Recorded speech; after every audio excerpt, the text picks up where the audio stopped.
ಹಾಸನ ಜಿಲ್ಲೆಯ ಮಲೆನಾಡು ತಾಲೂಕುಗಳಲ್ಲಿ ಭಾರಿ ಮಳೆಯಾಗ್ತಾ ಇದೆ. ಶಿರಾಡಿ ಘಾಟ್ ಹೆದ್ದಾರಿ ಸಂಚಾರ ಅಯೋಮಯವಾಗಿದೆ. ಸಕಲೇಶಪುರ ತಾಲೂಕಿನ ಮಾರನಹಳ್ಳಿ, ದೊಡ್ಡ ತಪ್ಪಲೆ ಸೇರಿ ಹಲವೆಡೆ ಭೂಕುಸಿತವಾಗ್ತಾ ಇದೆ. ಭೂಮಿಯೇ ಕುಸಿದಿದ್ದು ಮರಗಳು ಧರೆಗುರುಳಿವೆ. ಸುಗಮ ರಸ್ತೆ ಸಂಚಾರಕ್ಕೆ ಅಡ್ಡಿಯಾಗಿದ್ದು ನಿರಂತರವಾಗಿ ಮಣ್ಣು ಮರಗಳ ತೆರವು ಕಾರ್ಯ ಈಗ ನಡೀತಾ ಇದೆ. ಸಕಲೇಶಪುರ ಯಳಕುಮರಿ ನಡುವಿನ ರೈಲ್ವೆ ಮಾರ್ಗದಲ್ಲಿ ರೈಲ್ವೆ ಹಳಿ ಮೇಲೆಯೇ ಮಣ್ಣು ಕುಸಿದಿದೆ. 7 ಕಿಲೋಮೀಟರ್ ವ್ಯಾಪ್ತಿಯಲ್ಲಿ ಸುಮಾರು 15 ಕಡೆ ಭೂಕುಸಿತ ಉಂಟಾಗಿದೆ. ಜೊತೆಗೆ ರಭಸವಾಗಿ ಭಾರಿ ಪ್ರಮಾಣದಲ್ಲಿ ಹಳಿಗಳ ಮೇಲೆಯೇ ನೀರು ಹರಿತಾ ಇದೆ. ಪರಿಣಾಮ ಆಗಸ್ಟ್ 16ರಿಂದ ರೈಲು ಸಂಚಾರವನ್ನೇ ರದ್ದುಗೊಳಿಸಲಾಗಿತ್ತು. ಇದೀಗ ಮಣ್ಣು ತೆರವುಗೊಳಿಸಲಾಗಿದ್ದು ರೈಲು ಸಂಚಾರ ಪುನರಾರಂಭಗೊಂಡಿದೆ.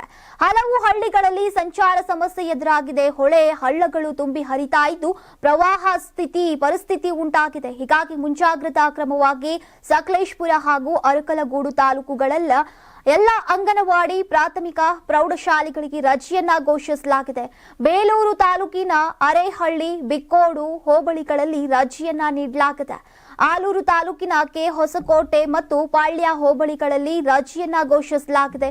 ಮಕ್ಕಳ ಸುರಕ್ಷತೆ, ಸಂಚಾರದ ತೊಂದರೆಗಳಿಂದಾಗಿ ಜಿಲ್ಲಾಧಿಕಾರಿ ಲತಾ ಕುಮಾರಿಯವರು ರಜೆ ಘೋಷಣೆಗೆ ಸೂಚಿಸಿದ್ದಾರೆ. ಸಕಲೇಶಪುರದ ದೋನಿಗಲ್ ಬಳಿ ರಾಷ್ಟ್ರೀಯ ಹೆದ್ದಾರಿಯ ತಡೆಗೋಡೆ ಕುಸಿದಿದೆ. ಚತುಷ್ಪಥ ರಸ್ತೆ ಸುರಕ್ಷತೆಗಾಗಿ ಕಟ್ಟಿದ್ದಂತಹ ಗೇಬಿಯನ್ ವಾಲ್ ಜಖಂಗೊಂಡಿದೆ.